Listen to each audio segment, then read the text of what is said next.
Have you ever experienced your worth as transactional? Hey there, I am Danielle Zapchenk, and I'm so thrilled you are joining me today on the Parable Podcast. Please meet executive health coach Donna Thomas as she shares about her Parable journey embodying mental, physical, and spiritual health. I think the Golden Girls had it right, man. Like, they didn't care about stuff after a while. They were like, you know what? I don't care about that. And it's not that you don't care. It's that it is a non-issue. And that is freedom. And the freedom comes even quicker when you are living in Christ, because the other stuff, the nonsense, starts to fall away. Here's my conversation with Donna Thomas.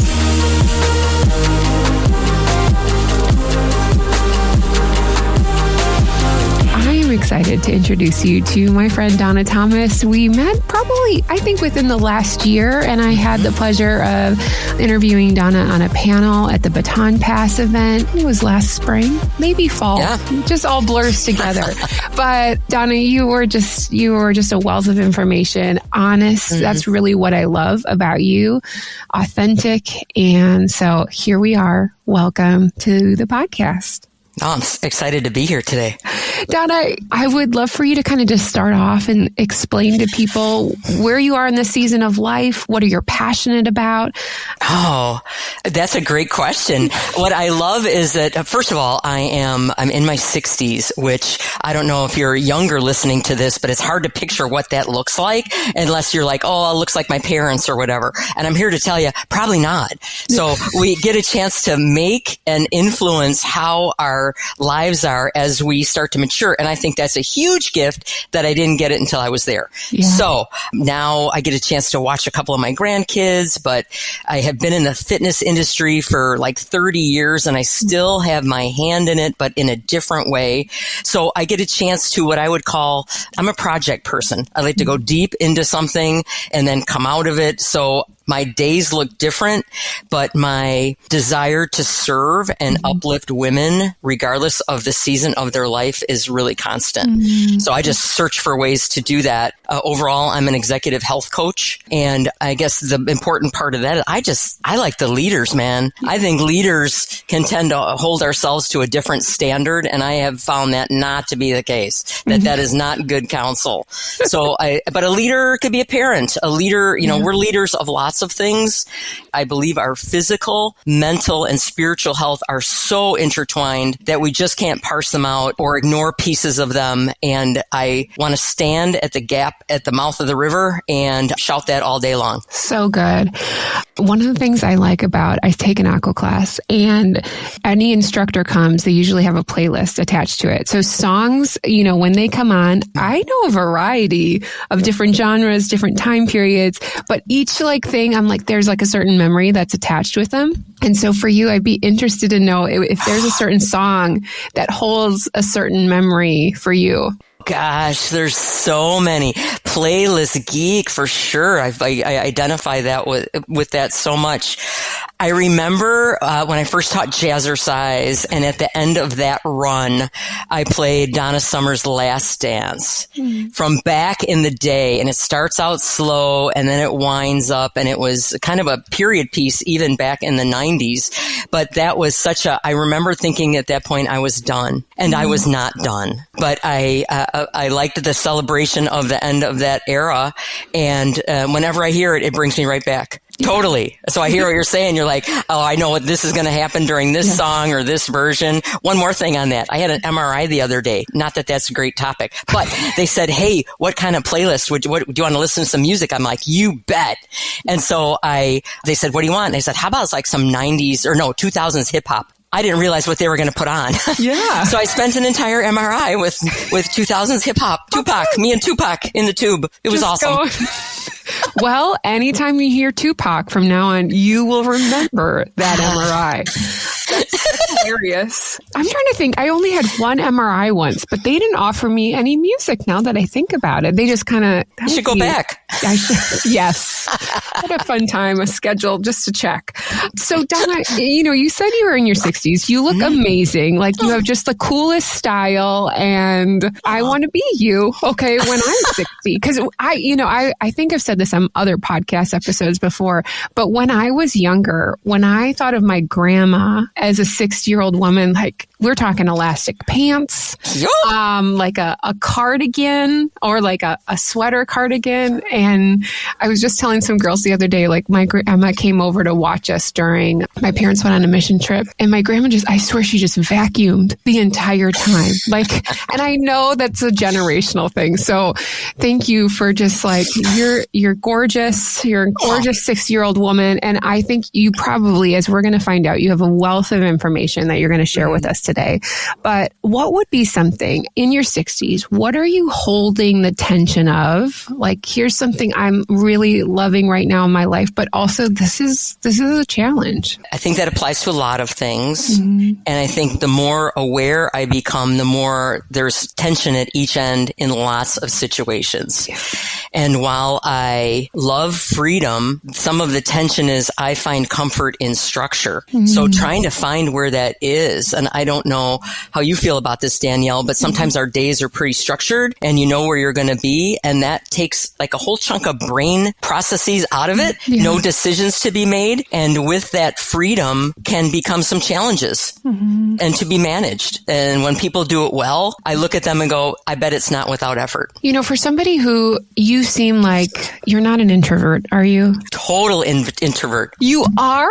Yes. Okay, see, I would not have guessed that. All right. So as an introvert, is there a time in your life where sometimes, you know, you feel like behind the scenes, but you feel like you have been truly seen emotionally by someone or a certain situation? Is there anything that comes to mind for you on that? So being an introvert and having a really consumer-facing job with a ton of people all the time. I remember a time when I taught a dance class. This is back in the day, and there were like 100 people in the room. It was just a heyday of, this is like probably the mid-2000s. And it was so much fun. But they would have people on the right side of the room and the left side of the room. It was a format called Salsa Funk. They had shirts, right side, left side. Like they were so funny, like sharks and jets. And I remember them, they would go on vacation together. Like they created this community. And they said, what we know about you, Donna, is we'll ask you to go, but we won't be offended because we know you won't go. I'm like, I've never felt so seen in my life. Like, thank you for the invite. I don't choose to do that. And when people say that and they're just like, we're just going to do it, but we don't think you're going to be there and that's okay, then I really appreciate it, because for a long time I felt broken, that there was something wrong, that I enjoyed being out and in front of people and having community like that. But I needed to recharge in ways that were not always the norm. Yeah, that's so good to be mindful of that and to recognize that about ourselves. I hate saying no, but there are times and seasons where I can't do this. I can't give back. I need to recharge myself. So good. You know, when we're talking about like a moment of being truly seen, I think that happens in our own stories.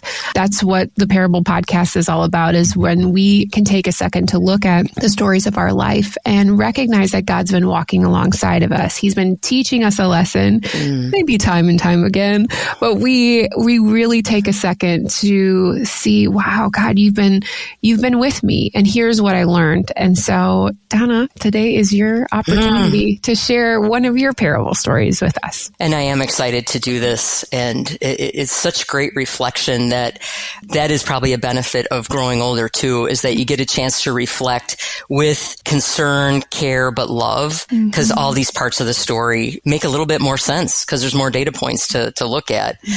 But I look at one part of my story, and we've alluded to it, and being in the fitness industry. And I had just a really long, great career. It was great. I had a good 30 years of being able to be with people and encourage them to move. And through that time, as often what the enemy can do is take something good and then pervert it. And I would say definitely that's what happened with me, is that I had this genuine interest I've always been a lifelong athlete. I still consider myself an athlete, and wanted to help people feel that joy of movement in their body too. But it really changed. It turned into more of a transactional thing, where I do this, I get paid to do this.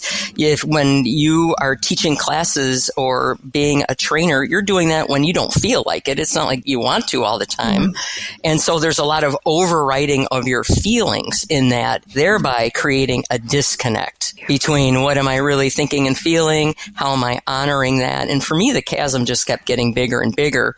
And then I started to experience injury, like a lot of injury, that I'm not going to be the last one. one on this, but I do believe I'm one of the front runners of having a long career and seeing what this looks like. But as I pull together some of the dates today, what strikes me is this period of time that I had between 2015 and 2021, where I had 4 joints replaced. So I had osteoarthritis. I still have it, but also joint wear and tear. Mm-hmm. So like right hip in 2015, right shoulder in 2017, left hip in 2019, and then my left shoulder in 2021. And it was through that time where I was just getting this message over and over again that as much as you love this, it's not working anymore. And I was mad at my body. I was mad at God. I'm like, what's happening here? And through the journey, you mentioned it, like sometimes we learn them over and over again. Mm-hmm. Apparently it took me a few times.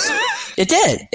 All the joints. All the joints. Yes. And I've had good friends. My friend Terry would say, yeah, he needed to do that to catch your attention. And not that he did that to me, but as I walked through those seasons of just huge amount of dysfunction and pain, because getting a surgery is not your first option. Mm-hmm. And you're going to work through it and do less of what you wanted to, take over-the-counter medication, do physical therapy, start seeing doctors, start seeing images. It's a process. And you have this big surgery, and then you start digging out of the hole of coming out of it and starting to get off the meds and start physical therapy. And what I tried to do is go back to performance. So I wasn't just wanting to be like, I just want to walk again. I want to be able to move again with ease. And with these joints coming on top of each other, this loop of dysfunction to performance, these are all overlapping. So one would be on the mend and another joint would start to hurt. And it was just such an all-consuming thing.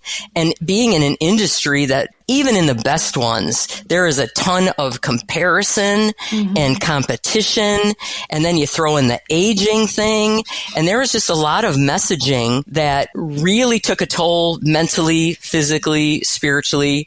And it brought me to my knees. 100% brought me to my knees. And here I hear the Donna Summer song again of, Last Dance, like this thing is over. But it wasn't over, because then it just changed from teaching to then really spending more time in the educational space, talking about things like diet culture and how that has driven behavior and ways that we can heal with movement and not just talk our way out of it. Because I love, my heart breaks for women. It really does. I lost my mom in my early 20s, and that left a mark in that I wanted that older, didn't even have to be that much wiser, just somebody who'd been down the path before. Like, tell us what it's like. And I'm like, let me tell you what I know. Maybe you'll see yourself here. You have your own story, but that sharing is really important. And I don't think there's quite enough of that today. Absolutely. Walk me through a little bit, Donna, about what you mean about transactional. When you were thinking through that mindset of like, here, I'm producing something and then I'm getting something in return. Oh, yeah. And when you put it that way, you get tangible things in return and intangible things in return.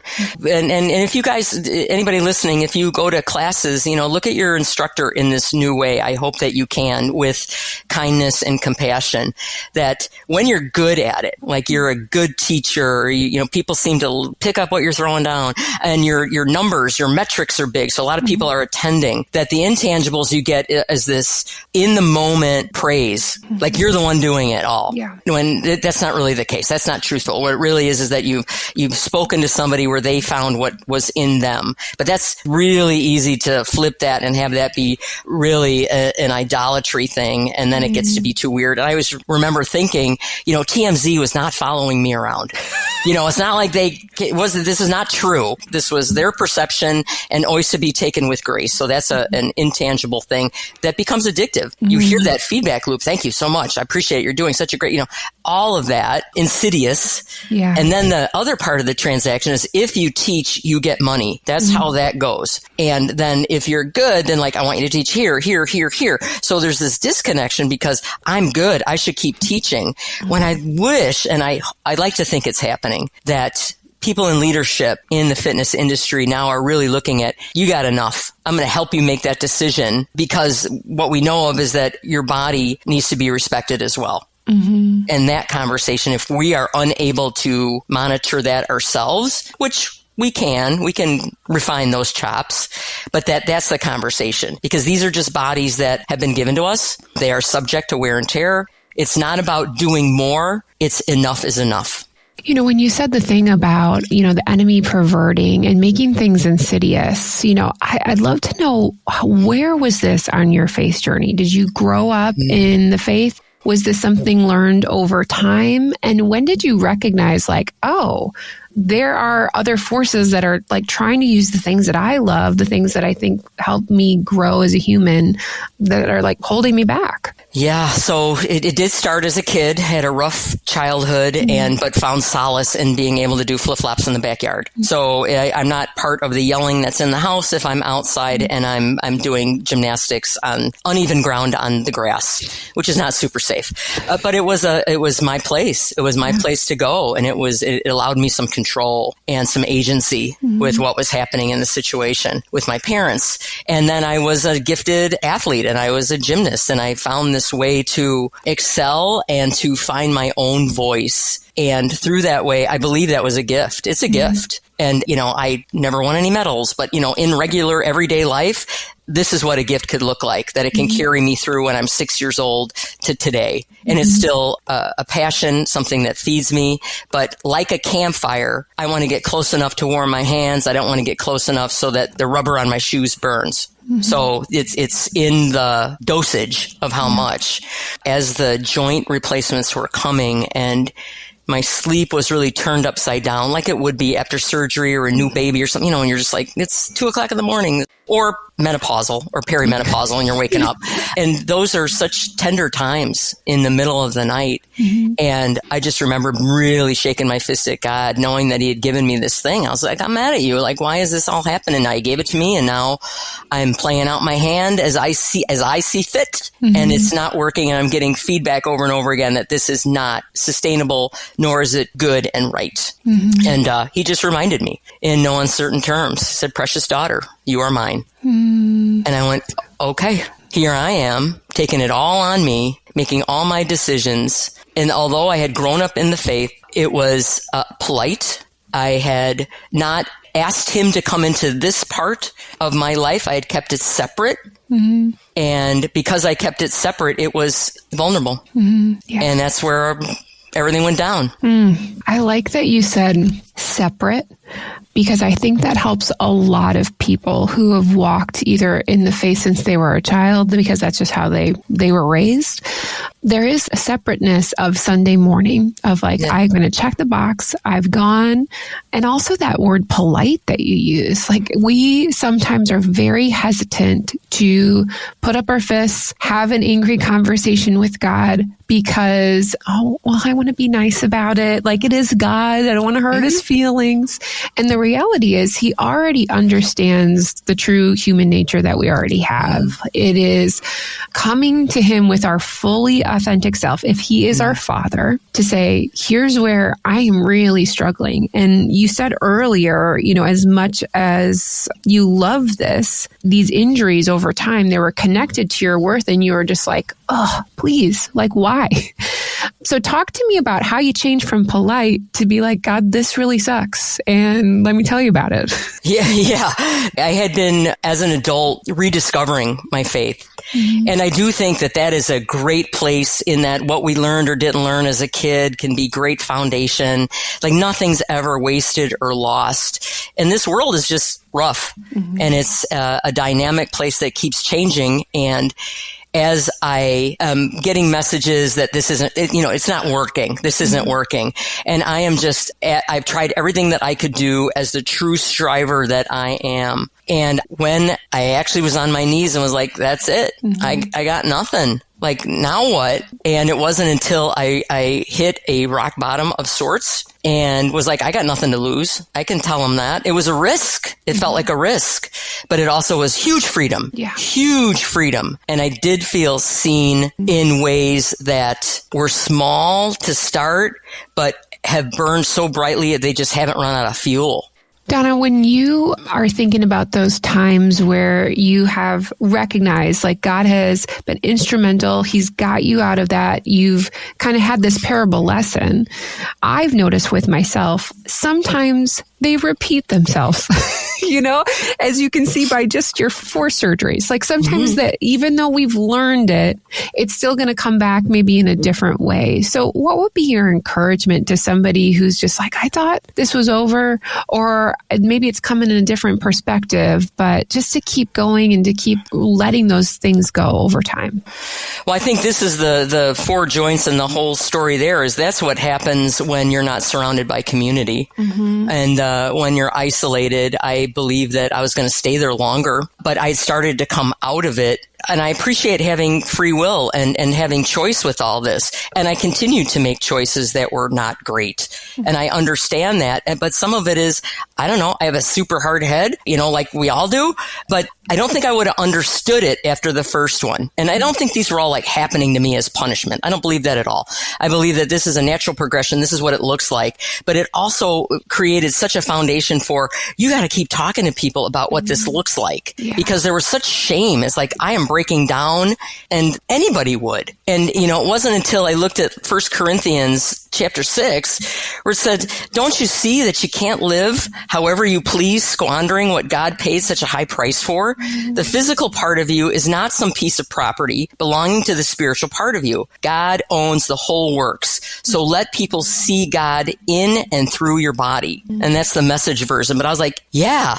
Okay, then what does this look like differently? And so what I heard is he wasn't saying like, don't move, don't do things, because this is a tool. This is something that can be used for people. Let's talk about the right amount. Yeah, I think that's so good. Is there anything that comes to mind, a story when you talked about just like having a community around you? Every month at the Parable Podcast, we kind of have a theme that we walk through. And this month is of just building those relationships and having a community support.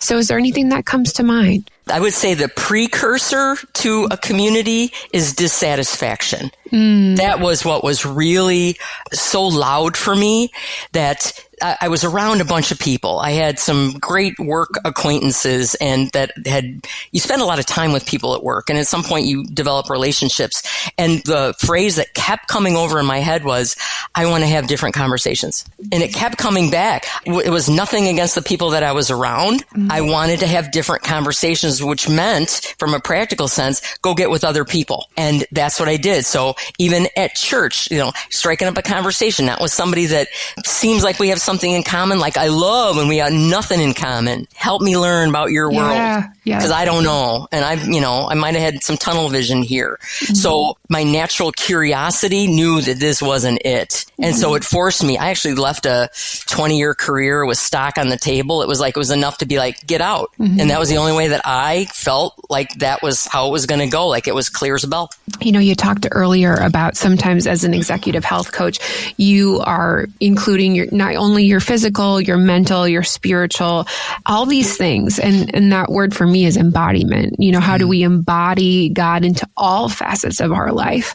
And that can be really challenging, because what you were even saying earlier, like how being polite or having a box checked or like your value, we can easily compartmentalize it, when in actuality, God is in all things. And so, as a coach, how have you seen that maybe as you try to encourage clients of like, all of these are connected? Well, it's different for everybody, but I appreciate that a belief I have about women. I work primarily with women, that we're so smart. We are so brilliant.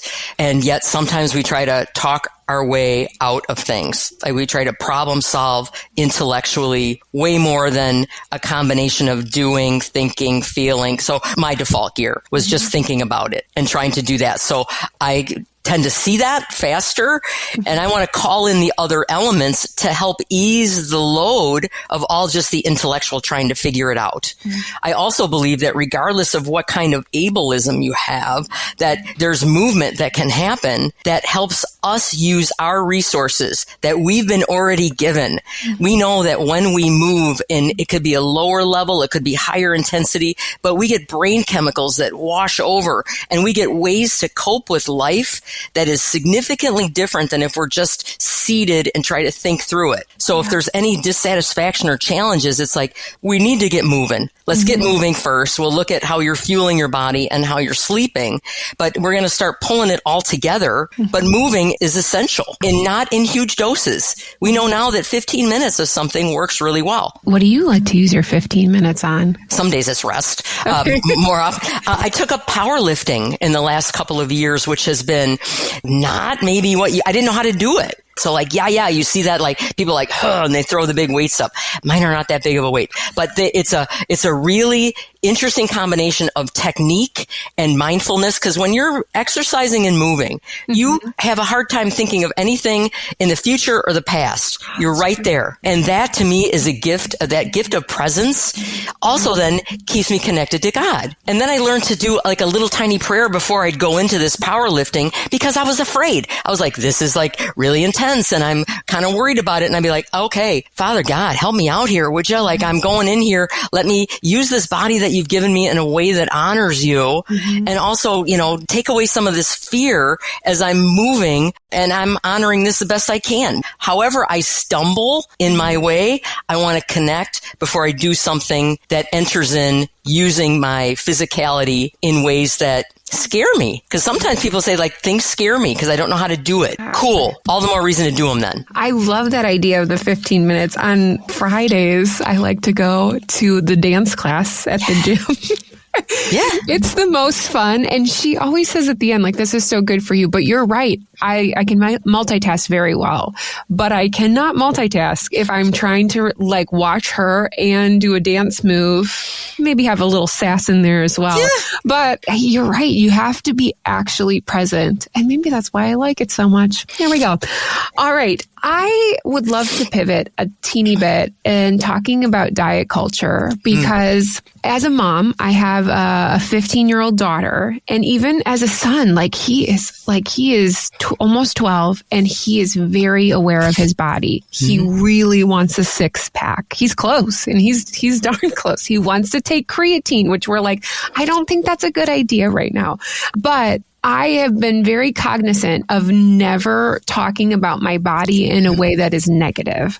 They've never witnessed me weigh myself. I rarely do that to begin with, but I've been super aware. However, even without me not doing any of those things, they are like, oh, did you see, look at these like legs, or like, did you see that picture of me? I was so fat. And I'm like, how are you saying this? Like, you are beautiful and gorgeous. And I don't know where this has come from. And so the diet culture in so many different ways has permeated through so many things, even to these little baby brains. And so, Donna, your thoughts on that? Oh, how much time we have, Danielle. Well, I'm scratching the surface of this as well, because I thought even in my long career that I was on the right side of it.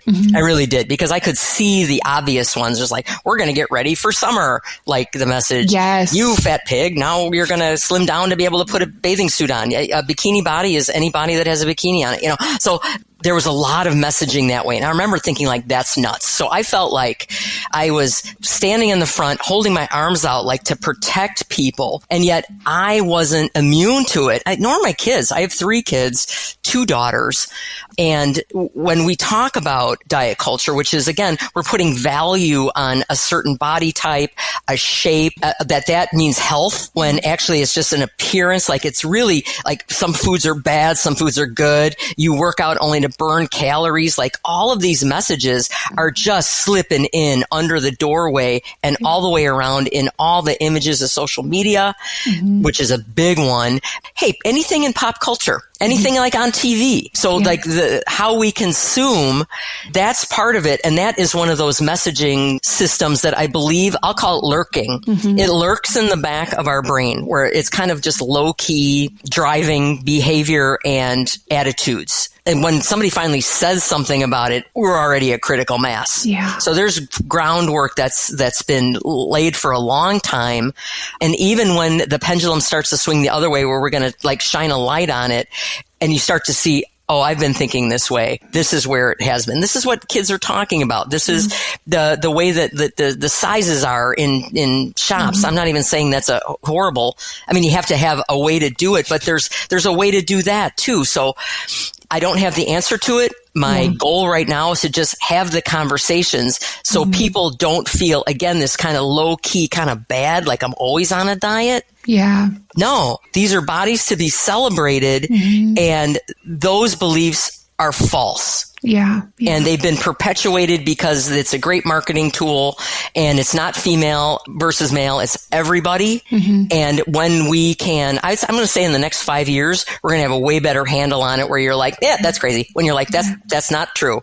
Not true. So I call it out. You call it out when you see it, and you're like, we're going to let our bodies grow up. We're going to let them age. We're going to let them have babies if that's for you.